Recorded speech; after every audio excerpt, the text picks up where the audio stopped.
In this episode, I want to talk about 3 reasons why you should love what you do in business. Because as entrepreneurs, we spend so much time in our companies, but if we are not focused on the right things, we can definitely build businesses that are great and beautiful and profitable, but we may lose ourselves in the process. When I was 40 years old, I was flying back from Europe. I just spent a week there traveling around and checking out things. It was a great trip. But on the flight home, I had the unique opportunity to just cut out all the noise and just to focus my thoughts on my current situation in my life. At the time, I was a CFO of a billion-dollar company, a very large company. I was turning around multiple parts of their business. There's a lot of stress. There's a lot of work that went into it. It's an emotional roller coaster, to say the least. And I just started thinking about my life. I'm like, okay, I'm 40 years old. I need to start being way more intentional than I was when I was in my 20s because the clock is ticking. And so I sat there on the plane, I had my journal out, and I started listing out, okay, what are the big things that I really care about? As a CFO of this renewable energy company, we were building these massive solar farms out in the middle of the desert. And therefore, I was in the energy space. I liked where renewables were going. So that's one thing that I wrote down. One big problem that the world is dealing with is that about 1 billion people don't have access to electricity, which is crazy to me, especially in this modern age. I wrote that down on a piece of paper. Energy, solving that crisis. The next thing that I thought of was financial literacy, because I'm super passionate about teaching people the story behind the numbers. Not about making them nerds when it comes to reading financial statements, but understanding the stories so then they could go execute in their companies, because I believe that business is one of the best vehicles that exist out there to improve people's lives. And that's where my capabilities exist. Those were my God-given gifts, or a lot of those reside in business. So therefore, that's the vehicle that I like to invest in. So I wrote down on the piece of paper right below energy, financial literacy. And with these 2 problems in mind, thinking about the world, I started to focus my thoughts on, okay, where can I have the biggest impact? And that's when I decided to double down on this path of financial literacy and teaching people business acumen. Because look, I've worked with companies where, a husband and wife may be working together, or maybe the family is caught up in the business. And, that could be good sometimes. It could be problematic at times. But for one company, they're a service business, and a husband and wife were working together. They launched the business years before. And during this time, they were able to grow the company to be doing, a few $1 million in revenue. But it's very stressful because, sure, the profit was there, but the cash flow wasn't there. And the profit wasn't what it was supposed to be, right? So I came in, I did a review of the business, looked at the financials, evaluated their strategy, and then I realized very quickly some areas of opportunity where, with the right strategy, we can accelerate the results in the business. And so that's what I did, and I came back with this whole plan and the strategy for the business. They executed on it, and the company turned around. And I can't take all the credit. Trust me, the team was amazing, and the CEO was great at, following through, and therefore, together, we're able to turn this company around. And I could tell you, the relationships that changed in that process, that's what opened my eyes. That's where it really ignited my passion for business, because I saw them before where they're fighting, they're stressed out. They're probably on the brink of divorce, if not divorce, separation.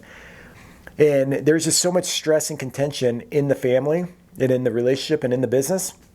And when I came in and we put in place a strategy, and it created this clarity and accountability and this direction forward, it re-energized the business. There's the energy piece, right? It re-energized the business. And then everything changed. When I came in, they were like lovey-dovey with each other, much more affectionate. They were telling me about plans to buy a new house together, and just it radically changed their relationships. And that's why I think business is such a great vehicle, to change lives. And so when I was 40 years old on that plane, and I was listing out, okay, where do I want to focus my efforts and my time? That's where I decided to double down. That's why I put out all this content through Boosting Your Financial IQ, that podcast, business strategy podcast, through my YouTube channels, through my programs, through my advising of companies, partnering with companies.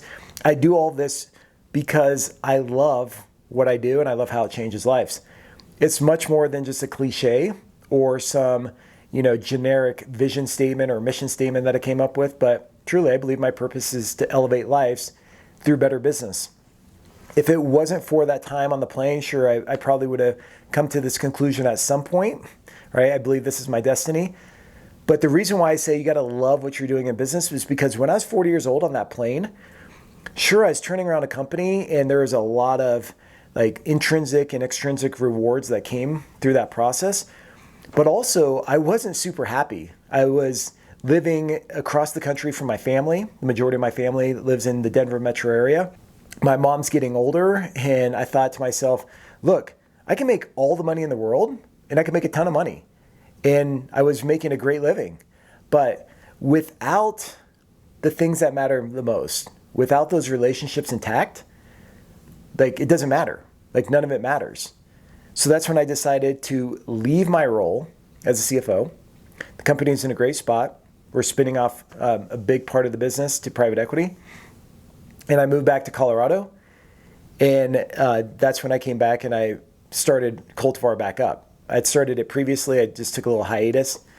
But that's why I did that. So number one, when I say you have to love what you do in business, that's a lesson learned for me, is that even with all the money in the world, if my relationships didn't exist, if I continued down that path of living across the country from them, that would have been problematic for me and I would have missed out on a lot. Now look, I'm not saying if you live in a different state from your family members that you're a bad person. I'm not trying to shame anybody. I'm just saying for me, I had to focus in on what truly mattered. In that, I mean, for you, that could be a relationship, that could be your health, that could be, a variety of things. But you have to love what you do in business because we spend so much time in business. I mean, look, I spend at least 2,500 hours a year working in my company. So I want to work with people that I enjoy working with, shoulder to shoulder, but I also want to be working on things that I absolutely love.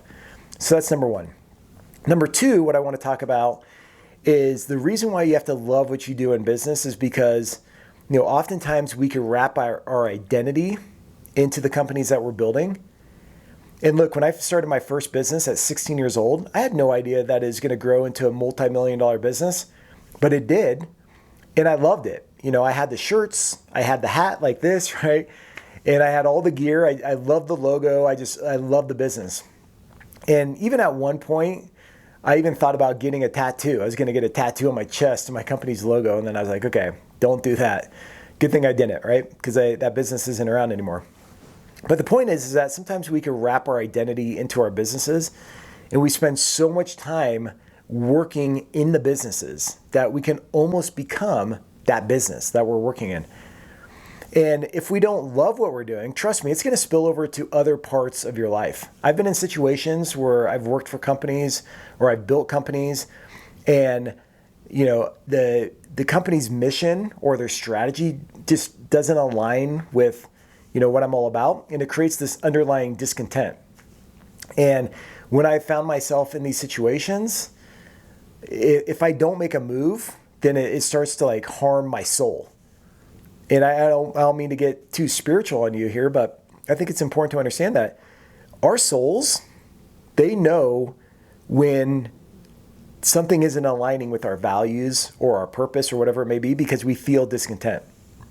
And I was definitely feeling discontent in many situations. And it wasn't until I made a move and I did something about it, I took action, that discontent went away. But that discontent's going to exist there if there are opposing forces in your life. I mean, it's the same thing where, you can't have two opposing thoughts in your mind at a time. Sure, you could try to do it, but sustainably, it doesn't work.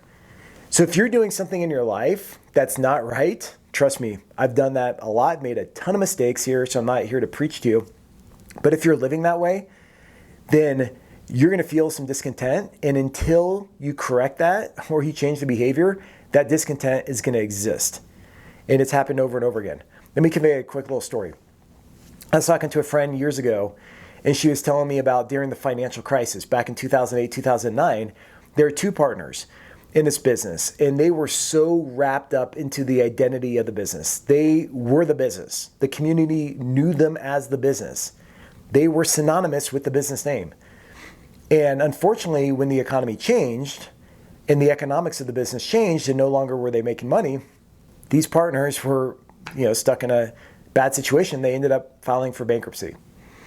And one of the partners just couldn't take this because they related the failure of the business to them as a failure, which is very dangerous, right? And it's so easy to do this as an entrepreneur. I've been there before, where I'm failing in business, so I feel like a failure. So I go home and I feel like crap. So, the people that are around me, my loved ones, they feel it, like they are experiencing this negative energy from me. And it just trickles over to all parts of my life. Well, going back to these partners, one partner, sure, he had a really tough time of dealing with this bankruptcy and his business failing. The other one just couldn't handle it. And he ended up taking his life. And I thought to myself, wow, that's crazy that we could get so wrapped up into the identity of our businesses that we'd be, put in a place of so much pain and anguish and just misery to take our lives. So when it comes to running a business and doing what we do, we have to do what we love. I love Steve Jobs. He gave this great commencement speech at Stanford. And if you haven't listened to it, be sure to check it out on YouTube. But I listen to it at least once a year. And in this speech, he talks about how, if you wake up multiple days in a row, whether it's for a week or a month or a year, and you think to yourself, if this was my last week, month, year on this earth, I wouldn't be doing what I'm doing, then there's your answer right there. Right now, look, being an entrepreneur, obviously you know this, it's hard, it's a grind. And it's not easy to run a business. And so if you find yourself in a state where just life is miserable, it sucks, you're grinding, you're making sacrifices, and it's not where you need to be right now, I'm not saying just give up and quit. Instead, you could push through that. What I'm saying is that if you're doing stuff year over year over year and you're just I'm not happy, I'm miserable, this is not what I want life to look like, maybe it's time to make a change. Life is so short. Life is so short. And I realize that as I get older and older. Here's my third point that I want to talk about related to this. I'm working with a company right now, and one of the owners of the business, he's the greatest guy ever. I love this guy. He's so smart. He has so much wisdom. He inspires me in so many different ways. I learned so much from him. And he's dealing with a business situation, and the business isn't doing super well. The fundamentals of the overall business, the operating model, the industry, the regulation, all the compliance, everything that's going on right now with the business is just terrible. And it's really weighing on this owner. And since he's a good friend of mine too, not just a client and partner, I feel for him. So we have a lot of heart-to-heart talks. And, in one of our recent talks, I said, look, it feels like this business is sucking your soul away, the passion, the things that you just love about life and that just creates so much enthusiasm and positive energy for you. Those things are starting to fade away. And I've seen that happen over the course of the year. And like I said, there's times in business and life where things just suck. Okay, let's face it. They just suck. They're hard.